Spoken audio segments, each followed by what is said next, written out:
Վեդաների ծանոթությանը նվիրված 10 վիդեոներից բաղկացած շարքի 5-րդ վիդեոյում մենք խոսելու ենք կարմա յոգայի մասին կամ այն մասին, ինչպես գործել, ինչպես ապրել մեր առօրյա կյանքը այնպես, որպեսզի կարմայի մեջ չխճճվենք, այլ ընդհակառակ ազատվենք դրանից։ Այդ արվեստը կոչվում է կարմա յոգա Բհագավադ Գիտայում։ Երկրորդ վիդեոյի ժամանակ մենք արդեն խոսել ենք կարմայի մասին, ու դուք գիտեք, թե կարմա ինչ է նշանակում։ Եթե ինչ-որ մեկը բաց է թողել, անպայման խորհուրդ եմ տալիս նախ եւ առաջ բարձրանալ ու լսել այդ վիդեոն։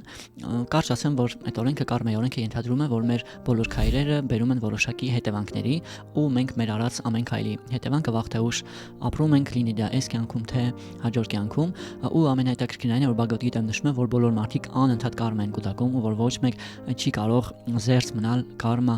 գործելուց նույնիսկ մի ակնթարթով։ Բհագավադ Գիտայում հետևյալն է ասվում 3-րդ գլխի 5-րդ տեքստում. բոլոր էակներն անզոր են նյութական բնության դեմ ու ստիպված են գործել նրա գունանների ազդեցության հետևանքով ձեռք բերած իրենց հատկանիշներին համապատասխան։ Ուստի ոչ ոք չի կարող զերծ մնալ գործելուց նույնիսկ մի ակնթարթ։ Ուստի պետք է սովորել ճիշտ գործել, որպեսզի մեր գործունեությունը կամ գոնե մեր համար ցանկալի կարմա ստեղծի կամ առավել եւս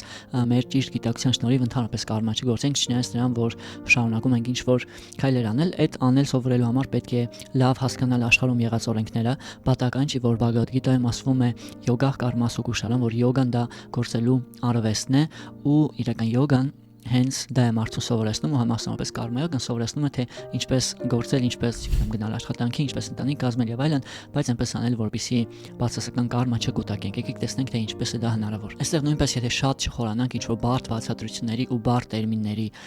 մեջ, ապա պարզ ասած կարմա յոգան դա այն է, երբ մենք մեր առօրյա սովորական գործունեությունը կապում ենք Աստծո հետ, այսինքն կապում ենք որոշակի հոգևոր գաղափարի հետ։ Եթե մենք մինչ այս գնում էինք աշխատանքի, չգիտեմ, ինչ-որ ընտանեկան պարտականություններ էինք անում մեր երեխաների կամ ծնողների համար, ապա ծանոթանալով վեդաներին, ինքնաճանաչմանը, կարմայի օրենքին, չի նշանակում, որ մենք պետք է թողնենք այդ ամեն ինչը, դադարենք աշխատել եւ այլն, այլ ընդհակառակը պետք է սովորենք այդ նույն բաները անել, իրականում արտաքնապես ոչինչ չի փոխվում, բայց փոխել մեր գիտակցությունը ու դրա շնորհիվ սովորել հոգեղենացնել մեր գործունեությունը։ Դա անելու համար նախ եւ առաջ հարկավոր է այդ նույն գործունեությունը կապել Աստծո հետ, այսինքն եթե մինչև այդ դա մենք անում ենք ուղղակի ինքներս մեր համար, նույնիսկ առանց Աստծո մասին հիշելու, ապա պետք է հիմա սովորել դա անել, դա կապելով Աստծո հետ, հասկանալով, որ այդ աշխատանքը մեզ տրված է Աստծո կողմից ու այդ աշխատանքը մենք նույնպես կարող ենք անել որպես ծառայություն Աստծուն, ընտանիքը նույնպես մեզ Աստծո կողմից է տրված ու այդ ծառայությունը ընտանիքին մենք նույնպես կարող ենք նվիրել Աստծուն, այսինքն մեր առօրյա գործունեությունը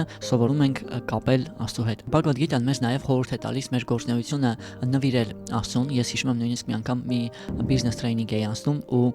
տրեյնինգ անցկացնողը ասում էր, պատկերացրեք, որ ձեր աշխատանքը անում եք Աստծո համար, ինչքան լավ կանեք։ Նույն ձևով էլ մենք կարող ենք սովորել մեր առօրյայում առած գործունեությունը նվիրել Աստծուն ու անել դա որպես ծառայություն իրեն։ Նաև եւս մեկ կետ կարմա յոգայի շրջանակներում գործելու համար Գիտան մեզ խորհուրդ է տալիս չկապվել մեր գործունեության արդյունքներին, պտուղներին, սովորաբար երբ որ մենք ինչ-որ բան ենք անում, շատ կապված ենք, թե ինչ կլինի արդյունքը, ինչ կստանանք արդյունքում, ինչքան մեզ կվարձատրեն դրա համար կամ մեր երեխան հետո մեզ ինչ շնորհակալություն կհայտնի, բայց իրականում Գիտան վեդաները մեզ խորհուրդ են տալիս սովորել գործել, անել մեզանից հասանելի ամեն ինչ, ինչ որ մեզանից կախված է, բայց չկապվել արդյունքին։ Բհագավադ Գիտայում այդ մասին հետևյալն է ասվում, 3-րդ գլխի 40-րդ տեքստում ասվում է. կատարիր բարքդ անխրով կերպով առանց կապվածության, չանհանգստանալով հաղթանակի կամ պարտության մասին։ Նման ինքնակառավարումը կոչվում է յոգա։ Ու վերջին կետը, նույնպես մի շատ կարևոր կետ,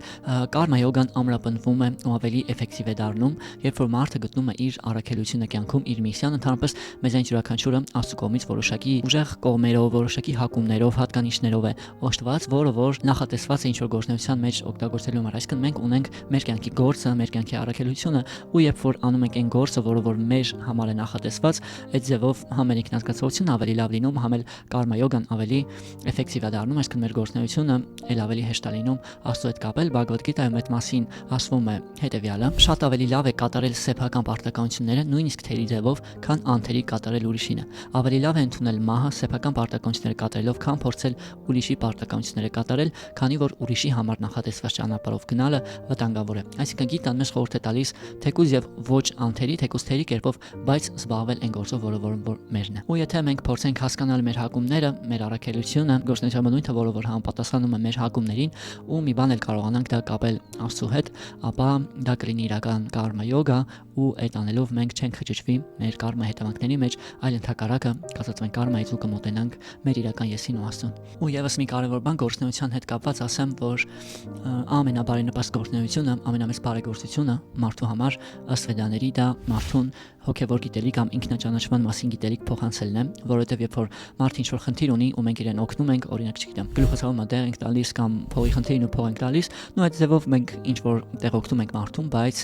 իրականում ամենալավ օգնությունը դա իրեն ինքնաճանաչման մասին գիտելիք փոխանցելն է, որովհետև երբ որ մենք մարդուն գիտելիք ենք փոխանցում, մարդը կարա հասնի շատ մեծ արդյունքների դրա շնորհիվ ու ի վերջո ստանա այն ամենամեծ պարգևը, որ կարելի է ստանալ իր իրական եսը ճանաչելու շնորհիվ։